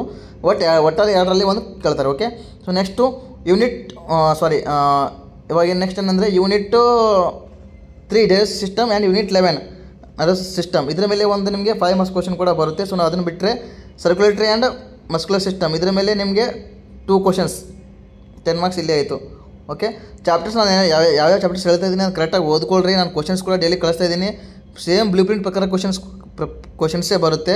ಕ್ವಶನ್ಸ್ ಏನು ಚೇಂಜ್ ಆಗೋಲ್ಲ. ಸೇಮ್ ಬ್ಲೂ ಪ್ರಿಂಟ್ ಏನಿದೆ ಅದು ಅದರ ಪ್ರಕಾರನೇ ಬರುತ್ತೆ. ಸೊ ನೆಕ್ಸ್ಟು 2 ಮಾರ್ಕ್ಸ್ ಕೂಡ ಆಗಲೇ ಏನು ಹೇಳಿದೆ, endocrine and renal and respiratory and sensory organs. Okay. So ಎಷ್ಟು long essay, short essay, very short answer ಆಯಿತು. So next MCQ. So MCQ ಏನಂದರೆ ನಾನು MCQ PDF ಕಳಿಸ್ತೀನಿ. ಸೊ 1-2 ಡೇಸ್ ಟೈಮ್ ತೊಗೋತೀನಿ. ಸೊ ಟೈಮ್ ತೊಗೊಂಡು ಏನಂದರೆ MCQ ಕೂಡ PDF ಕಳಿಸ್ತೀನಿ. ಸೊ ಇವೆಲ್ಲ ಚಾಪ್ಟರ್ಸ್ದು PDF ಕಳಿಸ್ತೀನಿ. ಒಂದು 2 ದಿನ ತೊಗೊಂಡು ಎಲ್ಲ ರೆಫೇರ್ ಮಾಡಿ ಪ್ರಿವಿಯಸ್ ಇಯರ್ ಕ್ವಶನ್ ಪೇಪರ್ಸ್ ರೆಫೇರ್ ಮಾಡಿ, ಸೊ ಏನೇನು MCQ ಕೊಟ್ಟಿದ್ದಾರೆ ಮತ್ತು ಟೆಕ್ಸ್ಟ್ ಬುಕ್ಕಲ್ಲಿ ಏನೇನಿದೆ ಅದನ್ನು ಎಲ್ಲ ರೆಫೇರ್ ಮಾಡಿ ಒಂದು PDF ಮಾಡಿ ಗ್ರೂಪಲ್ಲಿ ಕಳಿಸ್ತೀನಿ. ಸೊ ವಾಟ್ಸಪ್ ಗ್ರೂಪಲ್ಲಿ ಇನ್ನೂ ಯಾರು ಜಾಯ್ನ್ ಆಗಿಲ್ಲ ಎಲ್ಲರೂ ಜಾಯ್ನ್ ಆಗಿರಿ. ಲಿಂಕ್ ಹಾಕಿರ್ತೀನಿ, ಈ ಡಿಸ್ಕ್ರಿಪ್ಷನ್ ಲಿಂಕಲ್ಲಿ ಲಿಂಕ್ ಹಾಕಿರ್ತೀನಿ. ಮತ್ತು ವಾಟ್ಸಪ್ ಚಾನಲ್ ಕೂಡ ಜಾಯ್ನ್ ಆಗಿರಿ. ಸೊ ಈ ವಿಡಿಯೋ ಏನಂದರೆ ಎಲ್ರಿಗೂ ಶೇರ್ ಮಾಡಿರಿ, ಎಲ್ರಿಗೆ ಹೆಲ್ಪ್ ಆಗಲಿ. ಸೊ ಈ ವಿಡಿಯೋ ಸ್ವಲ್ಪ ಎಲ್ಲರೂ ನೋಡಿದರೆ ಒಂಥರ ರಿಲ್ಯಾಕ್ಸ್ ಆಗುತ್ತೆ. ಯಾಕಂದರೆ ತುಂಬ ಸ್ಟೂಡೆಂಟ್ಸ್ಗೆ ಏನಂದರೆ ನಾಲೆಜ್ ಗೊತ್ತಿರಲ್ಲ. ಕ್ವಶನ್ ಪೇಪರ್ ಪ್ಯಾಟರ್ನ್ ಯಾವ ರೀತಿ ಇರುತ್ತೆ ಮತ್ತು ಎಕ್ಸಾಮ್ಸ್ ಇರೋ ಭಯ ಕೂಡ ಇರುತ್ತೆ. ಸೊ ಅದಕ್ಕೆ ಏನಂದರೆ ಎಲ್ರಿಗೂ ವಿಡಿಯೋ ಶೇರ್ ಮಾಡಿರಿ, ಎಲ್ರಿಗೂ ಅರ್ಥ ಆಗುತ್ತೆ. ಸೊ ನೆಕ್ಸ್ಟ್ ಏನಂದರೆ ಇವಾಗ ಇಂಪಾರ್ಟೆಂಟ್ ಕ್ವಶನ್ಸ್ ಯಾವ ಚಾಪ್ಟರ್ ಮೇಲೆ ಯಾವ ರೀತಿ ಕ್ವಶನ್ಸ್ ಬರ್ಬೋದು ಅನ್ನೋದು ಕೂಡ ಹೇಳ್ಕೊಡ್ತೀನಿ, ನೋಡ್ಕೊಳ್ರಿ correct. Next so first of all ಏನಪ್ಪ ಅಂದರೆ ರಿನಲ್ ಸಿಸ್ಟಮ್. ಓಕೆ. ಇದ್ರ ಮೇಲೆ ಯಾವ್ಯಾವ ಕ್ವಶನ್ಸ್ ಬರುತ್ತೆ, ಯಾವ ರೀತಿ ಕ್ವಶನ್ಸ್ ತೆಗಿತಾನೆ ಅನ್ನೋದು ಇಂಪಾರ್ಟೆಂಟ್ ಕೂಡ ಹೇಳ್ಕೊಡ್ತೀನಿ. ಸೊ ಇದ್ರ ಮೇಲೆ 2 ಮಾರ್ಕ್ಸ್ಗೆ ನಿಮಗೆ ಒಂದು ಕ್ವಶನ್ಸ್ ಬರುತ್ತೆ. ಸೊ ನೆಕ್ಸ್ಟು ಇಂಪಾರ್ಟೆಂಟು ರಿಪೀಟೆಡ್ ಆಗಿರೋ ಕ್ವಶನ್ಸ್ ಯಾವುದೋ ನೋಡಿರಿ, ಹೇಳ್ಕೊಡ್ತೀನಿ ಕರೆಕ್ಟಾಗಿ ನೋಡ್ಕೊಳ್ರಿ. ಫಸ್ಟ್ ಕ್ವಶನ್ ನೋಡಿರಿ, explain the functions of kidney. Very important. ಅದನ್ನು ಬಿಟ್ಟರೆ ಕ್ವಶನ್ ನಂಬರ್ 6 ಬನ್ನಿರಿ, ಎಕ್ಸ್ಪ್ಲೇನ್ ದಿ ಫಂಕ್ಷನ್ಸ್ ಆಫ್ ಯೂರೆತ್ರಾ. ಇದು ತುಂಬ ಇಂಪಾರ್ಟೆಂಟು. ಸೊ ಅದನ್ನು ಬಿಟ್ಟರೆ ಕಂಪೋಸಿಷನ್ ಆಫ್ ಯೂರಿನ್. ನೆಕ್ಸ್ಟು ಅದನ್ನು ಬಿಟ್ಟರೆ ಕ್ವಶನ್ ನಂಬರ್ 9 ಮಿಕ್ಟುರಿಯೇಷನ್. ಇದು ಕೂಡ ವೆರಿ ಇಂಪಾರ್ಟೆಂಟು, ತುಂಬ ಸಲ ರಿಪೀಟ್ ಆಗಿದೆ. ಓಕೆ. ಸೊ ನೆಕ್ಸ್ಟು ಅದನ್ನು ಬಿಟ್ಟರೆ GFR ನೋಡ್ಕೊಳ್ರಿ. Question number 2 GFR glomerular filtration rate. ಇದು ಕೂಡ ಇಂಪಾರ್ಟೆಂಟು. ಸೊ ಇದು ಕೂಡ ಕರೆಕ್ಟಾಗಿ ನೋಡ್ಕೊಂಡು ಹೋಗ್ರಿ. ಸೊ ನೆಕ್ಸ್ಟು ಇವಾಗ ಕ್ವಶನ್ ಇದೇ ರೀತಿ ತೆಗಿತಾನೋ ಅಥವಾ ಡಿಫ್ರೆಂಟಾಗಿ ತೆಗಿತಾನೋ ಅನ್ನೋದು ಹೇಳ್ಕೊಡ್ತೀನಿ ನೋಡಿ, ಕರೆಕ್ಟಾಗಿ ನೋಡ್ಕೊಳ್ರಿ. ಇವಾಗ ನಾವು ಕ್ವಶನ್ ನೋಡ್ಕೊಂಡಿವಿ, ಯಾವ ರೀತಿ ಕ್ವಶನ್ ನೋಡ್ಕೊಂಡಿವಿ ಅಂದರೆ ಫಂಕ್ಷನ್ಸ್ ಆಫ್ ಕಿಡ್ನಿ. ಸೊ ಈ ಎಕ್ಸಾಮಲ್ಲಿ ಇದೇ ರೀತಿ ಕೇಳ್ತಾನೆ ಅಂತ ಓಕೆ ಕೇಳ್ತಾನೆ, ಬಟ್ ಡಿಫ್ರೆಂಟಾಗಿ ಕೇಳ್ಬೋದು. ಇವಾಗ ಏನಂದರೆ ನೋಡ್ಕೊಳ್ರಿ, ಇಲ್ಲಿ ಬೇಸಿಕ್ ಫಂಕ್ಷನ್ಸ್ ಆಫ್ ಕಿಡ್ನಿ ಕೊಟ್ಟಿದ್ದಾನೆ. ಸೊ ಇದರಲ್ಲಿ ಫಂಕ್ಷನ್ಸ್ ಏನೇನಿದೆ ನೋಡಿರಿ, formations of urine, water balance and urine output, electrolyte balance, pH balance, detoxification and drug metabolism, production of hormones. So ಇಷ್ಟು ಕೊಟ್ಟಿದ್ದಾನೆ. ಸೊ ಇದರಲ್ಲಿ ಏನು ಫಂಕ್ಷನ್ಸ್ ಕೊಟ್ಟಿದ್ದಾನಲ್ಲ, ಸೊ ಈ ಫಂಕ್ಷನ್ಸ್ ಕೂಡ ನಿಮಗೆ ಒಂದೊಂದು ಫಂಕ್ಷನ್ಸ್ ಕೂಡ ಡೆಫಿನೇಷನ್ ಕೇಳ್ಬೋದು, ಅಥವಾ ಇವು ಫಾರ್ಮೇಷನ್ ಆಫ್ ಯೂರಿನಲ್ಲಿ ಏನೇನು ಆಗುತ್ತೆ ಅನ್ನೋದು ಕೂಡ ಕೇಳ್ಬೋದು. ಮೈಂಡಲ್ಲಿ ಇರಲಿ. pH ಬ್ಯಾಲೆನ್ಸ್ ಇದು ಕೂಡ ಕೇಳ್ತಾನೆ. ವೆರಿ ಇಂಪಾರ್ಟೆಂಟ್ ಕ್ವಶನು, ರಿಪೀಟೆಡ್ ಆಗಿರೋ question. So next unit 3 point electrolyte balance, ಇದು ಕೂಡ ರಿಪೀಟ್ ಆಗಿದೆ. ಸೊ ನೆಕ್ಸ್ಟ್ ಅದು ಬಂದುಬಿಟ್ರೆ regulation of blood volume and blood pressure, ಇದು ಕೂಡ ಇಂಪಾರ್ಟೆಂಟು. ಸೊ ಈ ರೀತಿ ಎಲ್ಲ ಕ್ವಶನ್ಸ್ ಕೇಳ್ತಾನೆ. ಸೊ ಈ ಚಾಪ್ಟರ್ ಮೇಲೆ ಈ ರೀತಿ ಎಲ್ಲ ಕ್ವಶನ್ ಕೇಳ್ತಾನೆ. ಸೊ ನೀವು ಮೇಯ್ನಾಗಿ ಫೋಕಸ್ ಮಾಡ್ಬೋದಾದಂದರೆ ಏನಂದರೆ ಕ್ವಶನ್ ನಂಬರ್ 6 ವೇಟ್ ಮಾಡ್ರಿ. ಯೂನಿಟ್ 6 ಕ್ವಶನ್ ನಂಬರ್ 6, ಅದನ್ನು ಬಿಟ್ಟರೆ ಕ್ವಶನ್ 9, ಅದನ್ನು ಬಿಟ್ಟರೆ ಕ್ವಶನ್ 2, ಅದನ್ನು ಬಿಟ್ಟರೆ question number 1 functions of kidney. Very important. ಮತ್ತು GFR ಮತ್ತು urine formation, okay, composition of urine, urethra very important. And water balance, functions of kidney, excretion of kidney ಇಲ್ಲಿ ಒಂದಿದೆ ನೋಡಿರಿ, ಡಿಫೈನ್ ಎಕ್ಸ್ಕ್ರೇಷನ್. ಓಕೆ. ಸೊ ಇಷ್ಟೆಲ್ಲ ನೋಡ್ಕೊಂಡು ಹೋಗ್ರಿ. ಈ ಚಾಪ್ಟರ್ ಮೇಲೆ ಆರಾಮಾಗಿ 1 ಮಾರ್ಕ್ಸ್ ನಿಮಗೆ 2 ಮಾರ್ಕ್ಸ್ ಸಿಗುತ್ತೆ. ಸೊ ನೆಕ್ಸ್ಟ್ ಯಾವುದಿದೆ ನೋಡ್ಕೊಳ್ಳೋಣ, ಕರೆಕ್ಟಾಗಿ ನೋಡ್ಕೊಳ್ರಿ. ಸೊ ನೆಕ್ಸ್ಟ್ ಯಾವುದಂದರೆ endocrine system unit 6 2 marks. Okay. So ಇದರಲ್ಲಿ ಏನೇನು ಕೇಳ್ಬೋದು ನೋಡಿರಿ. ಇದರಲ್ಲಿ ಎಷ್ಟು ಗ್ಲ್ಯಾಂಡ್ಸ್ ಇದೆಯಲ್ಲ ಅಷ್ಟು ಗ್ಲ್ಯಾಂಡ್ ಇಂಪಾರ್ಟೆಂಟು, ಅಥವಾ ಹಾರ್ಮೋನ್ಸ್ ಏನೇನಿದೆ ಅದೆಲ್ಲ ಇಂಪಾರ್ಟೆಂಟು. ಫಾರ್ ಎಕ್ಸಾಂಪಲ್ ಇವಾಗ ಪ್ಯಾನ್ಕ್ರಿಯಾಸ್ ತೊಗೊಳ್ರಿ, thymus gland very important, antidiuretic hormone, pituitary gland very important. So next thyroid gland also important. Most frequently questions ಯಾಕೆ ಹಾಕಿದ್ದಾರೆ ಅಂದರೆ very important question, repeated questions.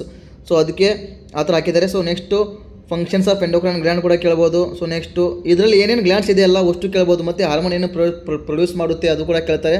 So ಇದರಲ್ಲಿ glands ಬಗ್ಗೆ ಬಿಟ್ಟು ಅಥವಾ hormones ಬಗ್ಗೆ ಬಿಟ್ಟು ಏನೂ ಕೇಳಲ್ಲ. ನೀವು ಬೇಕಾದರೆ ಕ್ವಶನ್ ಪೇಪರ್ ಬಂದಾಗ ನೋಡ್ಕೊಳ್ರಿ, ಅವಾಗ ನಿಮಗೆ ರಿಯಲೈಸ್ ಆಗುತ್ತೆ.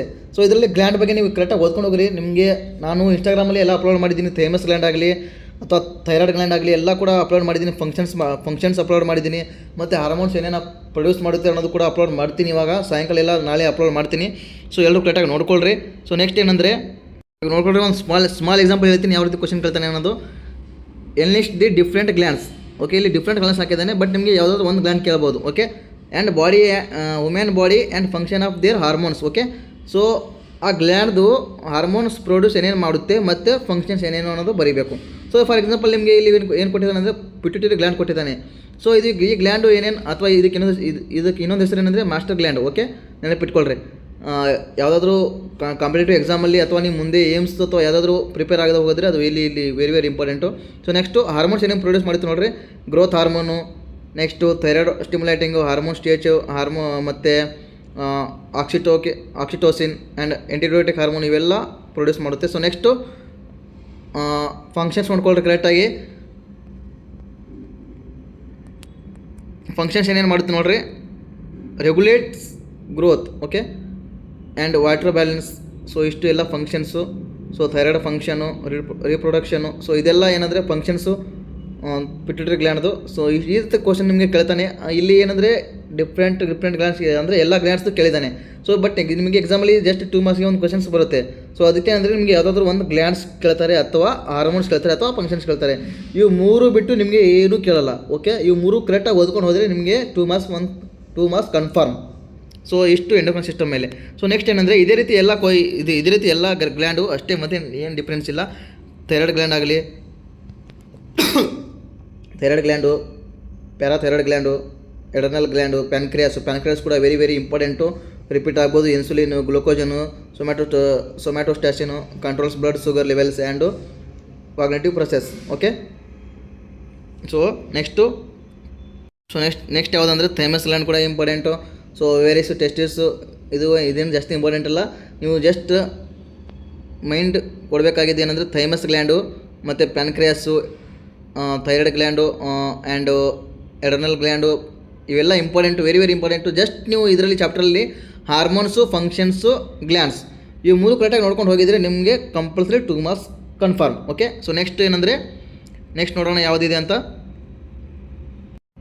ಸೊ ಇದೇನೆಂದರೆ hypoxia, cyanosis and dyspnoea. Okay, so ಈ 3 very very important. Respiratory system ಈ ಚಾಪ್ಟರ್ ಮೇಲೆ ಬಂದಿದೆ. ಸೊ ಡೆಫಿನೇಷನ್ ನೋಡ್ಕೊಳ್ರಿ, ಕಾಜ್ ನೋಡ್ಕೊಳ್ರಿ, ಸಿಮ್ಟಮ್ಸ್ ನೋಡ್ಕೊಳ್ರಿ. Cyanosis same definition, causes, symptoms ಇವು 3 ತುಂಬ ಇಂಪಾರ್ಟೆಂಟು. ಎಕ್ಸಾಮಲ್ಲಿ ವೆರಿ ವೆರಿ ಇಂಪಾರ್ಟೆಂಟು. ಕರೆಕ್ಟಾಗಿ ನೋಡ್ಕೊಂಡು ಹೋಗ್ರಿ. ಇದೇನಪ್ಪ ಅಂದರೆ ಈ ಕ್ವಶನ್ಸ್ ಯಾವ ಚಾಪ್ಟರ್ ಮೇಲೆ ಅಂದರೆ respiratory system. Okay, so next ಯಾವುದನ್ನು ನೋಡ್ಕೊಳ್ಳೋಣ. ಸೊ ಜಸ್ಟ್ ನಿಮಗೆ ನಾನು ಮೇಲೆ ಹೇಳ್ತಾ ಇದ್ದೀನಿ, ನೀವು ಕರೆಕ್ಟಾಗಿ ನಾನು ಡೈಲಿ ಕ್ವಶನ್ಸ್ ಕಳಿಸಿದಾಗ ಕರೆಕ್ಟಾಗಿ ಓದ್ಕೊಂಡ್ರೆ ನಿಮಗೆ ವೆರಿ ವೆರಿ ಈಸಿ ಆಗುತ್ತೆ. ಸೊ ಅಲ್ಲಿ ಕರೆಕ್ಟಾಗಿ ಓದ್ಕೊರಿ, ಅಲ್ಲಿ ನಿಮಗೆ ಎಕ್ಸಾಮಲ್ಲಿ ಈಸಿ ಆಗ್ಬೋದು. ಸೊ ನೆಗ್ಲೆಕ್ಟ್ ಮಾಡಬೇಡ್ರಿ, ಯಾಕಂದರೆ ಎಷ್ಟು ದಿನ ಮಾಡಿದ್ದೀರಾ. ಬಟ್ ಇವಾಗಾದರೂ ಇನ್ನೂ 1.5 ತಿಂಗಳ ಟೈಮ್ ಇದೆ. ಸೊ ಎಲ್ಲರೂ ಕರೆಕ್ಟಾಗಿ ಓದ್ಕೊಳ್ರಿ. ನಾನು ಏನು ಡೈಲಿ ಕ್ವಶನ್ಸ್ ಕಳ್ತೀನಿ ಅದನ್ನು ಕರೆಕ್ಟಾಗಿ ಓದ್ಕೊಂಡ್ರೆ ಈಸಿಯಾಗಿ ಪಾಸ್ ಆಗ್ತೀರಿ ಆರಾಮಾಗಿ. ಓಕೆ, ಸೊ ನೆಕ್ಸ್ಟ್ ಏನಂದರೆ unit 4 circulatory and lymphatic system. ಈ ಚಾಪ್ಟರ್ ಮೇಲೆ ಅಂದರೆ 5 ಮಾರ್ಕ್ಸ್ಗೆ ಒಂದು ಕ್ವಶನ್. ಓಕೆ, 5 ಮಾರ್ಕ್ಸ್ಗೆ ಏನಂದರೆ ಒಂದು ಕ್ವಶನ್ ಕೇಳ್ತಾನೆ. ಸೊ ಇದರಲ್ಲಿ ಏನೇನು ಇಂಪಾರ್ಟೆಂಟು ನೋಡ್ಕೊಳ್ರಿ.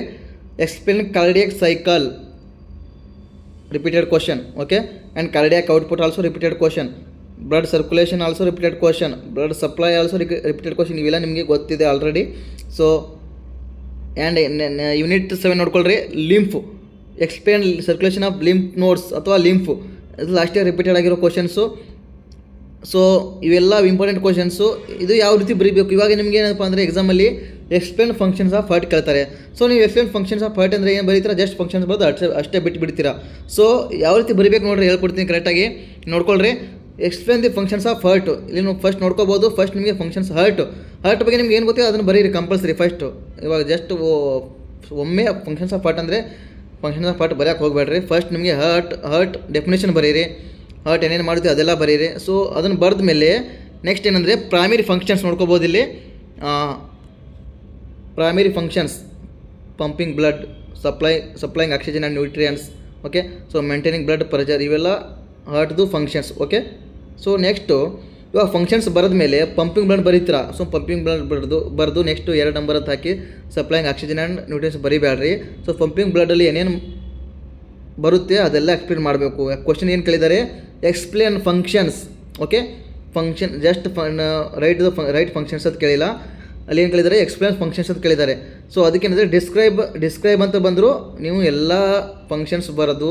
ಎಕ್ಸಾಂಪಲ್ ಇವಾಗ ಇಲ್ಲಿ ಪಂಪಿಂಗ್ ಬ್ಲಡ್ ಕೊಟ್ಟಿದ್ದಾರೆ, ಸೊ ಪಂಪಿಂಗ್ ಬ್ಲಡ್ ಬರೋದು, ಅದರಲ್ಲಿ ಏನೇನು ಬರುತ್ತೆ, ಏನೇನು ಫಂಕ್ಷನ್ಸ್ ಇರುತ್ತೆ ಅದೆಲ್ಲ ಕರೆಕ್ಟಾಗಿ ಎಕ್ಸ್ಪ್ಲೇನ್ ಮಾಡಬೇಕು. ಸೊ ಮಾಡಿದರೆ ನಿಮಗೆ ಕಂಪಲ್ಸರಿ ಮಾರ್ಕ್ಸ್ ಕೊಡ್ತಾರೆ. ಸೊ ನೆಕ್ಸ್ಟು, ಸೊ ಈ ಚಾಪ್ಟರ್ ಮೇಲೆ ಏನಂದರೆ ನಿಮಗೆ ಕಂಪಲ್ಸರಿ ಇವು 8 ಕ್ವಶನ್ಸ್ ಏನಿದೆ ಅಲ್ಲ ಇದರಲ್ಲಿ ರಿಪೀಟ್ ಆಗುತ್ತೆ ಕಂಪಲ್ಸರಿ. ಹಾರ್ಟ್ ಬಗ್ಗೆ and cardiac cycle, cardiac output, blood circulation, blood supply and lymph notes. So ಒಂದು ಎಕ್ಸಾಂಪಲ್ ಕೊಡ್ತೀನಿ. ಇವಾಗ ನಿಮಗೆ ಎಕ್ಸಾಂಪಲ್ಲಿ ಒಂದು ಯಾವುದಾದ್ರೂ ಕ್ವಶನ್ ಕೊಡ್ತಾರೆ. ಸೊ ಕ್ವಶನ್ ಕೊಟ್ಬಿಟ್ಟು ಏನಪ್ಪ ಅಂದರೆ, ಇವಾಗ ನಿಮಗೆ ಎಕ್ಸಾಂಪಲ್ ಬ್ಲಡ್ ಸರ್ಕ್ಯುಲೇಷನ್ ಬಗ್ಗೆ ಗೊತ್ತಿಲ್ಲ ಅಂದ್ಕೊಳ್ರಿ. ಸೊ ಗೊತ್ತಿಲ್ಲ ಅಂದರೆ ಏನು ಮಾಡ್ತೀರಾ, ಅವಾಗ ನಿಮಗೆ ಈ ಚಾಪ್ಟ್ರಲ್ಲಿ ನಿಮಗೆ ಏನು ಗೊತ್ತೋ ಅದನ್ನು ಅಟೆಂಡ್ ಮಾಡಿ ಬಂದರೆ ಸಾಕು. ಬಟ್ ಪೇಜಸ್ ಖಾಲಿ ಬಿಡಬೇಡ್ರಿ, ವೆರಿ ವೆರಿ ಇಂಪಾರ್ಟೆಂಟು, ನಿಮ್ಮ ಮೈಂಡಲ್ಲಿ ಇರಲಿ. ಪೇಜಸ್ ಖಾಲಿ ಬಿಟ್ಟರೆ ಅಂದರೆ ಪಾಸ್ ಆಗೋದು ತುಂಬ ಕಷ್ಟ. ಸೊ ಪೇಜಸ್ ಖಾಲಿ ಬಿಡಬೇಡ್ರಿ, ಪೇಜಸ್ ಖಾಲಿ ಬಿಡ್ದೇ ಎಕ್ಸಾಮ್ ಬರೀರಿ, ನಿಮಗೆ ಮಾರ್ಕ್ಸ್ ಸ್ವಲ್ಪ ಆದರೂ ಕೊಡ್ತಾರೆ. ಓಕೆ, ಸೊ ನೆಕ್ಸ್ಟು ಯಾವ ಚಾಪ್ಟರ್ ಮೇಲೆ ನೋಡ್ಕೊಳ್ಳೋಣ. ಸೊ ನೆಕ್ಸ್ಟ್ ಬಂದುಬಿಟ್ಟು very very important chapter, nervous system. Okay, ಇದರಲ್ಲಿ ಏನು ಕೇಳ್ತಾರೆ ನೋಡಿರಿ, ಇದರಲ್ಲಿ ಇವೇನು ಕ್ವಶನ್ ನಿಮ್ಮ ಮುಂದೆ ಹಾಕಿದ್ದೀನಿ ನೋಡಿರಿ, ಇವೆಲ್ಲ ರಿಪೀಟ್ ಆಗಿದೆ. ಓಕೆ, ಎಲ್ಲನೂ ರಿಪೀಟ್ ಆಗಿದೆ. ಫಸ್ಟ್ ಕ್ವಶನ್ ಯಾವುದು, impulse transmission through nerve fibres repeat ಆಗಿದೆ, ಆ್ಯಂಡ್ ಥ್ರೋ ಸಿನ್ಯಾಪ್ಸ್ ರಿಪೀಟ್ ಆಗಿದೆ. Nerve fibres last year repeat ಆಗಿದೆ, ಸಿನ್ಯಾಪ್ಸ್ ಕೂಡ ರಿಪೀಟ್ ಆಗಿದೆ, ಸಿನ್ಯಾಪ್ಸ್ ಫಂಕ್ಷನ್ಸ್ ಕೂಡ ರಿಪೀಟ್ ಆಗಿದೆ, ನ್ಯೂರಾನ್ಸ್ ರಿಪೀಟ್ ಆಗಿದೆ, ನ್ಯೂರಾನ್ಸ್ ಇದು ಕೂಡ ರಿಪೀಟ್ ಆಗಿದೆ, ಆ್ಯಂಡ್ ನ್ಯೂರೋಗ್ಲಿಯರ್ ಫಂಕ್ಷನ್ಸು. ಫಸ್ಟ್ ನಿಮಗೆ ಏನು ಸೆಮ್ ಬ್ಯಾಚ್ ಮಾಡಿದ್ರಲ್ಲ, ಫಸ್ಟ್ ಕ್ವಶನ್ ರಿಪೀಟ್ ಆಗಿದೆ ಅಂದರೆ ಇದೆ, describe neuroglia and its function. So next functions of cerebrum last year repeat ಆಗಿರೋ question. So next cerebrum, hypothalamus, medulla oblongata, ಇವೆಲ್ಲ important, very very important question. Okay, so ಇವೆಲ್ಲ answers ನಾನು ಗ್ರೂಪಲ್ಲಿ ಕಳಿಸ್ತೀನಿ, daily important question ನಿಮಗೆ ಕಳಿಸ್ತಾ ಇದ್ದೀನಿ. But answers ಗೊತ್ತಿಲ್ಲ ಅಂದರೆ ನನಗೆ ಕೇಳಿರಿ, ವಾಟ್ಸಪ್ಪಲ್ಲಿ ಗ್ರೂಪಲ್ಲಿ ಮೆಸೇಜ್ ಮಾಡಿರಿ, ಅಥವಾ ನನಗೆ ಪರ್ಸನಲ್ ಮೆಸೇಜ್ ಮಾಡಿ ಕೂಡ ನಾನು ರಿಪ್ಲೈ ಮಾಡ್ತೀನಿ. ಒಟ್ಟಾರೆ ಏನಪ್ಪ ಅಂದರೆ ಇವೆಲ್ಲ ಇಂಪಾರ್ಟೆಂಟ್ ಕ್ವಶನ್ಸು, ಸೊ ಕರೆಕ್ಟಾಗಿ ನೋಡ್ಕೊಳ್ರಿ. ಸೊ ಅದನ್ನು ಬಿಟ್ಟರೆ next spinal nerves. Okay, spinal nerves and nervous sympathetic nervous system, ಮತ್ತು 16 ಕ್ವಶನ್ ನೋಡ್ಕೊಳ್ರಿ. Explain the functions of parasympathetic nervous system, repeated question last year. Okay, so next neuromuscular junction ಬರ್ಬೋದು ಈ ಸಲ, ಯಾಕಂದರೆ ರಿಪೀಟ್ ಆಗಿಲ್ಲ. ಸೊ 2 ವರ್ಷ ಆಯಿತು ರಿಪೀಟ್ ಆಗಿಲ್ಲ. ಸೊ ಈ ವರ್ಷ ಬರ್ಬೋದು, ಎಕ್ಸ್ಪೆಕ್ಟ್ ಮಾಡಿರಿ. So next and functions of CSF and so ಇಷ್ಟೆಲ್ಲ ಇಂಪಾರ್ಟೆಂಟು ಇಲ್ಲಿ ನೋಡ್ಕೋಬೋದು. ಕ್ರೇಲಿಯನ್ ನರ್ವ್ಸ್ ಇವು ಕೂಡ very very very important. 12 total ಎಷ್ಟು ಕ್ರೇಲಿಯನ್ ನರ್ವ್ಸು 12 ಅದಾವೆ. ಸೊ ಅವು ಎಲ್ಲ 12 ಕೂಡ ಎಕ್ಸ್ಪ್ಲೇನ್ ಮಾಡಬೇಕು ಏನೇನು ಫಂಕ್ಷನ್ ಅದಾವೆ ಅಂತ. Okay, so next functional of spinal nerves, ಅದು ಕೂಡ ಇಂಪಾರ್ಟೆಂಟು. ಸೊ ಈ ಚಾಪ್ಟರ್ ಮೇಲೆ ಇವೆಲ್ಲ ಇಂಪಾರ್ಟೆಂಟು, ಇದನ್ನು ಬಿಟ್ಟು ಬೇರೆ ಏನೂ ಕೇಳಲ್ಲ.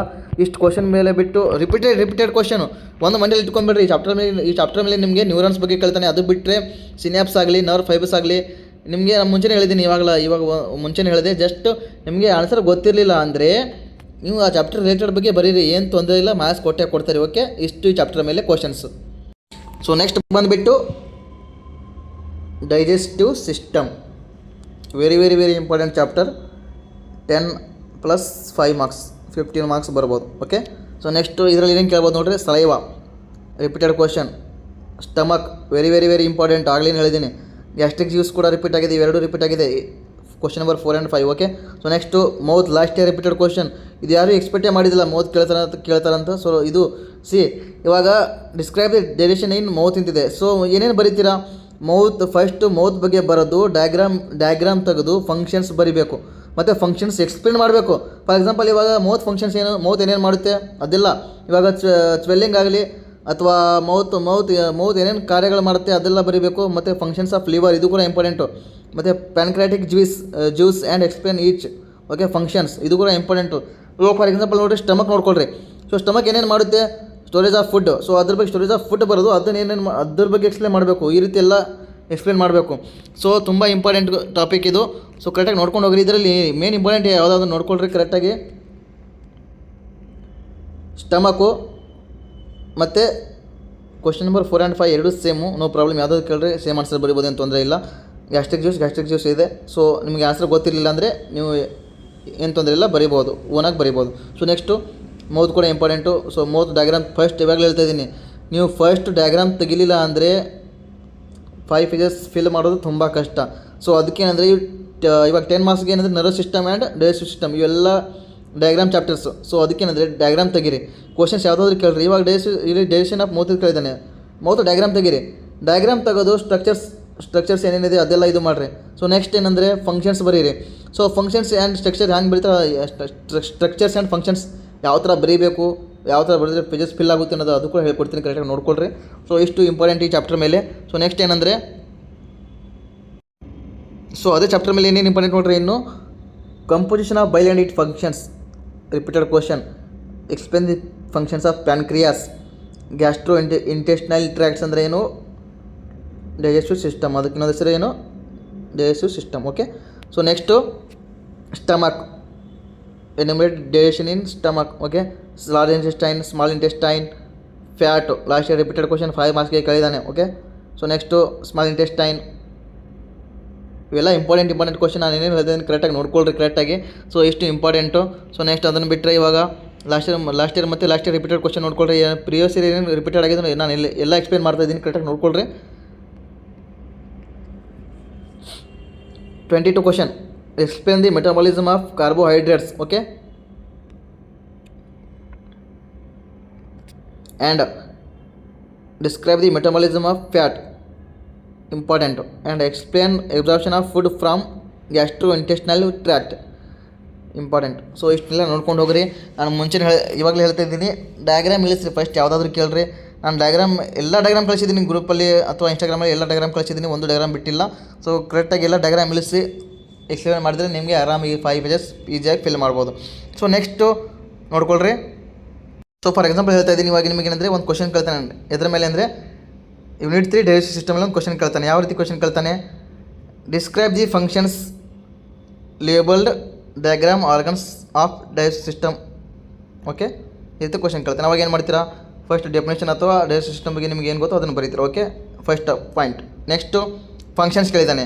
ಸೊ ಫಂಕ್ಷನ್ಸ್ ಕೇಳಿದಾಗ ನಾನು ಆಗಲೇ ಹೇಳಿದ್ದೀನಿ, ಫಂಕ್ಷನ್ಸ್ ಏನು, ಚೀವಿಂಗು, ಸಲೇವಾ ಪ್ರೊಡಕ್ಷನು, ಮತ್ತು ಫಾರ್ಮೇಷನ್ ಆಫ್ ಬೋಲಸ್. ಓಕೆ. ಇವೆಲ್ಲ ಸ್ವ್ಯಾಲೋವಿಂಗು, ಇವೆಲ್ಲ ಫಂಕ್ಷನ್ಸು.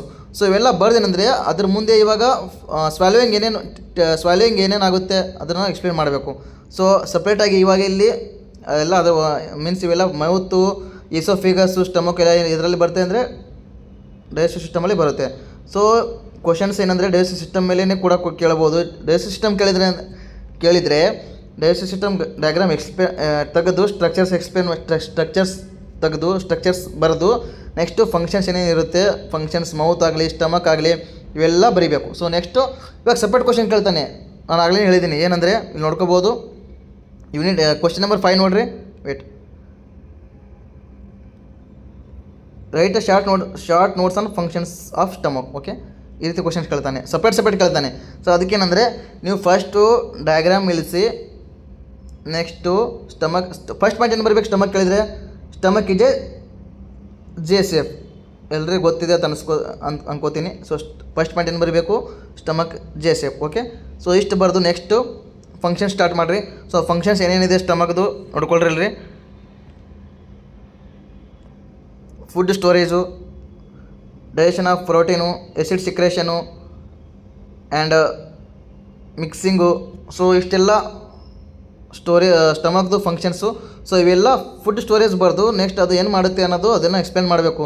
ಸೊ ಅದಕ್ಕೇನೆಂದರೆ ಎಕ್ಸ್ಪ್ಲೇನ್ ಆರ್ ಡಿಸ್ಕ್ರೈಬ್ ಅಂತ ಬರುತ್ತೆ. ಓಕೆ. ಸೊ ಇಷ್ಟು ಏನಂದರೆ ಇಂಪಾರ್ಟೆಂಟ್ ಕ್ವಶನ್ಸು 10 ಮಾರ್ಕ್ಸ್ಗೆ ಅಥವಾ 10 + 5 ಮಾರ್ಕ್ಸ್ 15 ಮಾರ್ಕ್ಸ್ ಈ ಚಾಪ್ಟರ್ ಮೇಲೆ ಬರ್ಬೋದು. ಸೊ ಕರೆಕ್ಟಾಗಿ ಎಲ್ಲರೂ ಓದ್ಕೊಂಡು ಹೋಗ್ರಿ.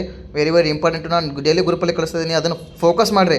ನಾನು ಗ್ರೂಪಲ್ಲಿ ಕಳಿಸೋದು ಯಾರು ಫೋಕಸ್ ಮಾಡ್ತಾರೆ ಕಂಪಲ್ಸರಿ ಪಾಸ್ ಆಗೇ ಆಗ್ತೀರ. ಓಕೆ. ಸೊ ನೆಕ್ಸ್ಟ್ ಏನಂದರೆ muscular and skeletal system, unit 8. Okay. ಇದರಲ್ಲಿ ಯಾವುದಾದ್ರು ಇಂಪಾರ್ಟೆಂಟ್ ನೋಡ್ಕೊಳ್ರಿ. ಕ್ವಶನ್ ನಂಬರ್ 7 ನೋಡ್ಕೊಳ್ರಿ. Osteoporosis very important. So next bone healing 6th question also bone healing very important. So next ಅದನ್ನು ಬಿಟ್ಟರೆ 3rd ಕ್ವಶನ್ ನೋಡ್ಕೊಳ್ರಿ. Explain physiology or cycle of muscle contractions, repeated questions. Okay. So next arm muscle functions, last year repeated question ಆಗಿದೆ. Arm muscle functions ಇವೆಲ್ಲ important questions. ಇದರ ಮೇಲೆ ಈ chapter ಮೇಲೆ ಇಷ್ಟೇ ಕ್ವಶನ್ಸ್ ಬರುತ್ತೆ, ಜಾಸ್ತಿ ಅದು ಬಿಟ್ಟರೆ ಏನೂ ಕೇಳಲ್ಲ. ಸೊ ಸೊ ನೋಡ್ಕೊಳ್ರಿ, ಈಸಿ ಎಕ್ಸಾಂಪಲ್ ಕೊಡ್ತೀನಿ ಸ್ಟಮಕ್ ಮೇಲೆ. ಸೊ ನಿಮಗೆ ಎಕ್ಸಾಮಲ್ಲಿ ಏನಂದರೆ ಎಕ್ಸ್ಪ್ಲೇನ್ ಫಂಕ್ಷನ್ಸ್ ಆಫ್ ಸ್ಟಮಕ್ ಅಂತ ಕೊಡ್ತಾನೆ, ಓಕೆ, ಅಥವಾ explain the direction and functions of stomach ಅಂತ ಕೊಡ್ತಾನೆ, ಅಥವಾ ಡಿಸ್ಕ್ರೈಬ್ ಅಂತ ಕೊಡ್ತಾನೆ, ಓಕೆ. ಸೊ ಇದ್ರ ಕೇಳಿದಾಗ ಏನು ಮಾಡ್ತೀರಾ ಅವಾಗ? ಸೊ ಫಸ್ಟ್ ಆಫ್ ಆಲ್ ಏನಂದರೆ ಡಯಾಗ್ರಾಮ್ ಇಳಿಸ್ಬೇಕು. ಡಯಾಗ್ರಾಮ್ ಇಳಿಸಿ ಸೊ ನೆಕ್ಸ್ಟು ಇವೇನೊಂದು fundus, body, muscular wall, oesophagus, ಇವೆಲ್ಲ structure of the stomach. So ಸ್ಟಮಕ್ದು ಸ್ಟ್ರಕ್ಚರ್ಸ್ ಇವೆಲ್ಲ duodenum very very important for all competitive exams, okay. And small intestine ಇವೆಲ್ಲ. So ಇವೆಲ್ಲ structures ಬರೀಬೇಕು. ಸೊ ಇವಾಗ ಡಯಾಗ್ರಾಮ್ ಇಳಿಸ್ತೀರಾ, ಓಕೆ. ಡಯಾಗ್ರಾಮ್ ಇಳಿಸಿ ಏನಪ್ಪ ಅಂದರೆ ಸ್ಟ್ರಕ್ಚರ್ಸ್ ಬರೀತೀರಾ. ಇಲ್ಲಿ ಫಸ್ಟು ಇವಾಗ ಫಸ್ಟು ಡಯಾಗ್ರಾಮ್ ತೆಗಿತೀರಾ, ಓಕೆ. ಡಯಾಗ್ರಾಮ್ ತಗೊಂಡು ನೆಕ್ಸ್ಟ್ ಏನಂದರೆ ಸ್ಟ್ರಕ್ಚರ್ಸ್ ಬರೀತೀರಾ. ಸೊ ನೆಕ್ಸ್ಟು ಅಲ್ಲಿ ನಿಮಗೆ ಡಯಾಗ್ರಾಮ್ ತೆಗೆದು ಸ್ಟ್ರಕ್ಚರ್ಸ್ ಬರೋಟ್ಲೆ ಕಂಪಲ್ಸರಿ 1 ಪೇಜ್ ಮಿನಿಮಮ್ ಆಗೇ ಆಗುತ್ತೆ. ಸೊ ಅವಾಗ ಏನು ಮಾಡಬೇಕಂದ್ರೆ ಸೊ ನೆಕ್ಸ್ಟ್ ಫಂಕ್ಷನ್ಸ್ ಯಾವ ರೀತಿ ಬರೀತಾರೆ ನೋಡ್ಕೊಳ್ರಿ. ಸೊ ಇವಾಗ ಫಂಕ್ಷನ್ಸ್ ಯಾವ ರೀತಿ ಬರೀಬೇಕಂದ್ರೆ ಇಲ್ಲಿ 1 to ನಂಬರ್ 3 ಕೊಟ್ಟಿದ್ರಲ್ಲ ಆ ರೀತಿ ಬರೀಬೇಡ್ರಿ. ಸೊ ಫಂಕ್ಷನ್ಸ್ ಯಾವ ರೀತಿ ಬರೀಬೇಕಂದ್ರೆ ಫಸ್ಟು ಈ ಥರ ರೌಂಡ್ ಹಾಕ್ರಿ. ಸೊ ನೆಕ್ಸ್ಟು ಅದಕ್ಕೆ ಈ ರೀತಿ ಹಿಂಗೆ ಈ ಥರ ರೌಂಡ್ ಮಾರ್ಕ್ ಹಾಕಿ ಇಲ್ಲಿ ಸ್ಟೋರೇಜು ಆ್ಯಂಡ್ ಇಲ್ಲಿ ಸಿಕ್ರೇಷನು, ಡೈರೇಷನು ಈ ರೀತಿ ಎಲ್ಲ ಬರೋದು. ಸೊ ನೆಕ್ಸ್ಟ್ ಏನಂದರೆ ಇವಾಗ ಅಲ್ಲಿ ಏನು ಕೇಳ್ತಾರೆ ನಿಮಗೆ ಫಂಕ್ಷನ್ಸ್ ಆಫ್ ಸ್ಟಮಕ್ ಕೇಳಿದಾಗ ಸೊ ನೀವೆಲ್ಲ ಈ ರೀತಿ ಡಯಾಗ್ರಾಮ್ ಹಾಕಿ ಬರೀರಿ, ಅಲ್ಲಿ ನಿಮಗೆ ಹಾಫ್ ಪೇಜ್ ಆಗುತ್ತೆ. ಸೊ ನೆಕ್ಸ್ಟ್ ಏನು ಬರೀಬೇಕಂದ್ರೆ ನೆಕ್ಸ್ಟು ಇಲ್ಲಿ ನೋಡ್ಕೊಳ್ರಿ, ಇಲ್ಲಿ ಬರೆದ್ರೆ ನೋಡಿರಿ 1 2 3 ನಂಬರ್ ಆಗುತ್ತೆ. ಆವಾಗ ಇಲ್ಲಿ ವೇಟ್ ಮಾಡಿರಿ, ಅದು ಫಸ್ಟ್ ಹಂಗೆ ಬರ್ಕೋರಿ, ಡಯಾಗ್ರಾಮ್ ತಗೊಂಡು ಹಂಗೆ ಫಂಕ್ಷನ್ಸ್ ಬರ್ಕೋರಿ. ಸೊ ಫಂಕ್ಷನ್ಸ್ ಬರ್ಕೊಂಡ ಮೇಲೆ ಏನಂದರೆ ನೆಕ್ಸ್ಟು 1 ನಂಬರ್ ಅಂತ ಹಾಕಿ ಸ್ಟೋರೇಜ್ ಅಂತ ಬರೋದು. ಸೊ ನೆಕ್ಸ್ಟ್ ಏನಂದರೆ ಇದ್ರ ಬಗ್ಗೆ ಎಕ್ಸ್ಪ್ಲೇನ್ ಮಾಡಬೇಕು. ಅಲ್ಲೇನಂದರೆ ಮತ್ತೆ ನಿಮಗೆ ಮಿನಿಮಮ್ 2 ಪೇಜಸ್ ಆದರೂ ಫಿಲ್ ಆಗುತ್ತೆ. ಸೊ ಡಯಾಗ್ರಾಮ್ಗೆ 1 page, okay. So next and ಅದು ಫಂಕ್ಷನ್ಸ್ ಡಯಾಗ್ರಾಮ್ ಹಾಕಿ ಅದು ಮಾಡೋಕ್ಕೆ ಮಿನಿಮಮ್ 1 ಅಥವಾ ಹಾಫ್ ಪೇಜ್, ಓಕೆ. ಅಲ್ಲಿ 1 ಪೇಜ್ ತೊಗೊಳ್ರಿ. ಸೊ ನೆಕ್ಸ್ಟ್ ಏನಂದರೆ ಇವೆಲ್ಲ ಎಕ್ಸ್ಪ್ಲೇನ್ ಮಾಡೋಕ್ಕೆ ಒಂದು ಮಿನಿಮಮ್ 2 ಪೇಜ್. ಎಷ್ಟು ಪೇಜ್ ಆಯ್ತು ನೋಡ್ಕೊಳ್ರಿ, 4 to 5 ಪೇಜಸ್ ಇಲ್ಲೇ ಬಂತು. ಸೊ ಮತ್ತು ಮಿನಿಮಮ್ ನಿಮಗೆ ನೆಕ್ಸ್ಟ್ ನಿಮಗೆ ಏನೇನು ಗೊತ್ತು ಅದೆಲ್ಲ ಬರಿಬೋದು, ಆರಾಮಾಗಿ ಈಸಿಯಾಗಿ ಬರಿಬೋದು, ಏನು ತೊಂದರೆ ಇಲ್ಲ, ಓಕೆ. ಲಾಸ್ಟ್ ಮತ್ತೊಮ್ಮೆ ಇನ್ನೊಂದು ರಿಪೀಟ್ ಮಾಡ್ತೀನಿ ಎಕ್ಸಾಮ್ ಯಾವ ರೀತಿ ಅಟೆಂಡ್ ಮಾಡಬೇಕು ಅನ್ನೋದು. ಸೊ ಲಾಂಗ್ ಎಸ್ಸೆ ನಿಮಗೆ ಆನ್ಸರ್ ಗೊತ್ತಿದ್ರಿ okay, no problem. Accurate 5 page ಬರೋದು ಬನ್ನಿರಿ. ಗೊತ್ತಿರಲಿಲ್ಲ ಅಂದರೆ ಓನಾಗಿ ನಿಮಗೆ ಯಾವ ಆ ಚಾಪ್ಟರ್ ಮೇಲೆ ಏನು ಗೊತ್ತಿರುತ್ತೆ ಅದನ್ನು 5 ಪೇಜ್ ಬರೋದು ಬನ್ನಿರಿ. ಫಸ್ಟ್ ಡಯಾಗ್ರಾಮ್ ತೆಗೀರಿ, ಓಕೆ. ನೆಕ್ಸ್ಟು ಇದು ಕೂಡ ಸೇಮ್, ಶಾರ್ಟ್ ಎಸ್ಸೆಸ್ ಕೂಡ ಸೇಮು. ನಿಮಗೆ ಗೊತ್ತಿದ್ದರೆ ಆನ್ಸರ್ ಬರಲಿ, ಇಲ್ಲ ಓನಾಗಿ ಆನ್ಸರ್ ಬರೋದು ಬನ್ನಿರಿ. ಒಟ್ಟಾರೆ ಪೇಜ್ ಖಾಲಿ ಬಿಡಬೇಡ್ರಿ, okay. So next short answer ಗೊತ್ತಿದ್ದರೆ ಎಕ್ಯುರೇಟ್ ಆನ್ಸರ್ ಬರೀರಿ. ಗೊತ್ತಿರಲಿಲ್ಲ ಅಂದರೆ ಮಿನಿಮಮ್ 1 ಪೇಜ್ ಓನ್ ಆನ್ಸರ್ ಬರೀಬೇಕು compulsory. Next MCQ very very important. ನಿಮ್ಮ ಮಾರ್ಕ್ಸ್ ಹೋಗೋದಿಲ್ಲ ಅಂದರೆ MCQ ಅಲ್ಲಿ. ಸೊ ತುಂಬ ಸ್ಟೂಡೆಂಟ್ಸ್ ನನಗೆ ಇವಾಗೇನು ಸೆಕೆಂಡ್ ಸೆಮ್ ಆದಾರಲ್ಲ ಅವರು ಫಸ್ಟ್ ಸೆಮಲ್ಲಿ ಫೇಲ್ ಆಗಿರೋರು ತುಂಬ ಸ್ಟೂಡೆಂಟ್ಸ್ ಏನಂದರೆ ಅಣ್ಣ ನನಗೆ ಎನಾಟಮಿಯಲ್ಲಿ 16 ಬಂದಿತ್ತು ಹಂಗೆ, ಆ್ಯಂಡ್ ಫಿಸಿಯಾಲಜಿಯಲ್ಲಿ ಜಾಸ್ತಿ ಬಂದಿತ್ತು, ಹಂಗೆ ಆದರೂ ಪಾಸ್ ಮಾಡಿಲ್ಲ ಅಂತ ತುಂಬ ಸ್ಟೂಡೆಂಟ್ಸು MCQ ರ್ಯಾಂಕ್ ಮಾಡಿದ್ದಾರೆ. ಭಾಳ ಜನ MCQ ರ್ಯಾಂಕ್ ಮಾಡಿದ್ದಾರೆ. ಸೊ MCQ ಮೇಲೆ ಡಿಪೆಂಡ್ ನಿಮ್ಮ ಎಕ್ಸಾಮು. ನೀವು long essay 2 marks and 5 marks ನೀವು ಓನಾಗಿ ಆನ್ಸರ್ ಬರೀಬೋದು. ಅಲ್ಲಿ ಮಾರ್ಕ್ಸ್ ಕೊಡ್ತಾರೆ, ನಿಮಗೆ ಹಾಫ್ ಮಾರ್ಕ್ಸ್ ಆದರೂ ಕೊಡ್ತಾರೆ, ಏನು ತೊಂದರೆ ಇಲ್ಲ. ಬಟ್ ಏನಂದರೆ ನೀವು MCQ ಅಲ್ಲಿ ಓನಾಗಿ ಆನ್ಸರ್ ಬರೋಕ್ಕಿರಲ್ಲ, ಜಸ್ಟ್ ಟಿಕ್ ಹಾಕೋದಿರುತ್ತೆ. ಸೊ ಟಿಕ್ ಹಾಕೋದಕ್ಕೆ ಅವ್ರ ಕಣ್ಣಿಗೆ ಕರೆಕ್ಟಾಗಿ ಕಾಣಿಸೇ. ಸೊ ಅದಕ್ಕೇನಂದರೆ ನೀವು ಕಂಪಲ್ಸರಿ MCQ ಟೈಮ್ ತೊಗೊಳ್ರಿ, 15 ಮಿನಿಟ್ಸ್ ಅಥವಾ 20 ಮಿನಿಟ್ಸ್ ಟೈಮ್ ತೊಗೊಳ್ರಿ, ಲಾಸ್ಟಿಗೆ ಆರಾಮಾಗಿ ಬರೀರಿ. ಸೊ ನೆಕ್ಸ್ಟ್ ಏನಂದರೆ